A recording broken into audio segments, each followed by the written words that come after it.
Two grumpy critics.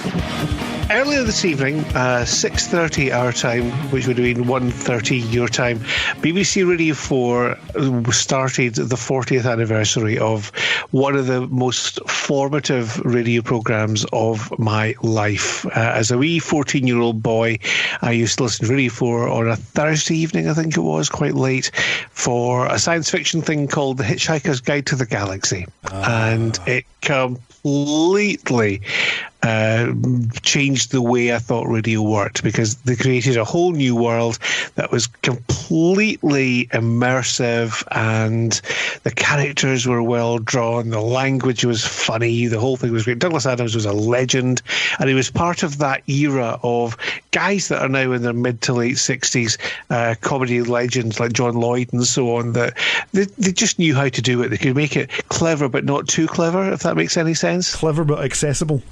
Yeah, and the idea behind the original Hitchhikers was they wanted it to have the same flavour as, for example, a Pink Floyd album. You know, that sort of massive, slightly overblown prog rock thing going on. So it was all about the soundscape as well as just the words. Mm-hmm. Tonight, they started the fifth telling of the story, the fifth chapter of the story on Radio 4 to mark the 40th anniversary.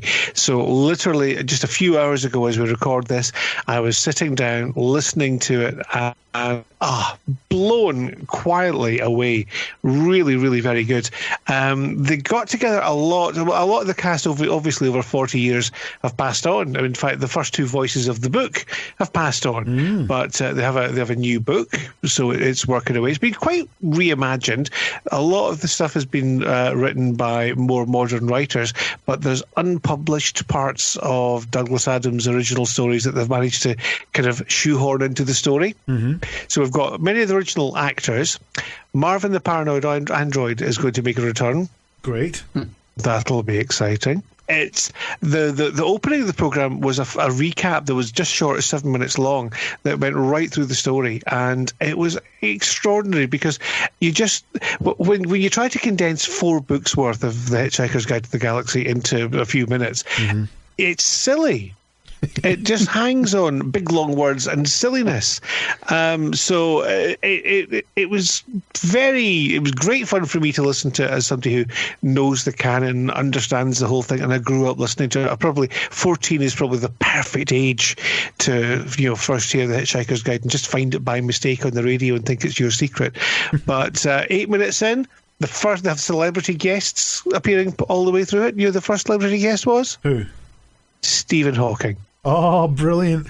Nice. Popping up in The Hitchhiker's Guide. And the funny thing is with him, because he's got an electronic voice, but he's never updated the voice, he's now got one of the most recognisable voices in the world. Right. So he pops up in there. He's got some lines and it works very well. So it's a fascinating listen. It's kind of... to listeners like me that love the story and have gone away and read the books and followed Dirk Gently and all the other Adams stuff, I get it, I understand it, I love it. I wonder if today's 14-year-old is going to find an easy way into it, because I think they're playing to people my age and not to today's 14-year-olds, which might be a pity. Because I've had, 30, 40 years of joy out of The Hitchhiker's Guide, and just phrases from it. I don't know about you guys, even if you're fans, but when I see the number 42, I always think that's the meaning of life. Mm-hmm. Always. Just because of that one programme. There are so many things going on with it. I love that programme. So I'd like to think there's an easy entryway for other people. We need to let the season develop and see what happens over the next few weeks. But on episode 1, I'm definitely going to be coming back for the remaining episodes, and it gets 4 Pangalactic Gargle Blasters out of 5.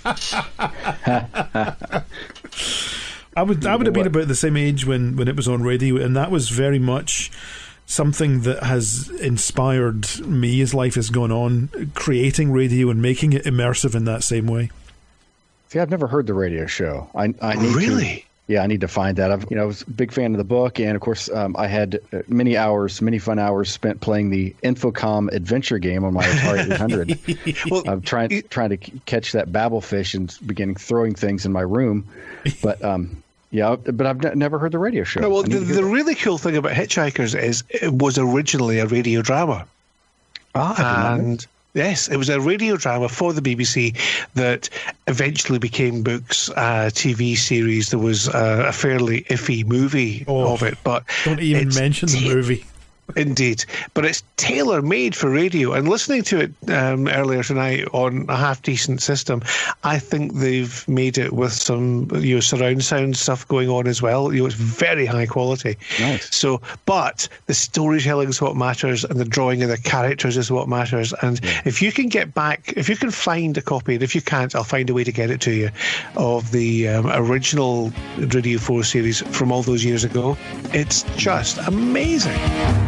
A Radio 6 international production from the USA. Copyright 2018.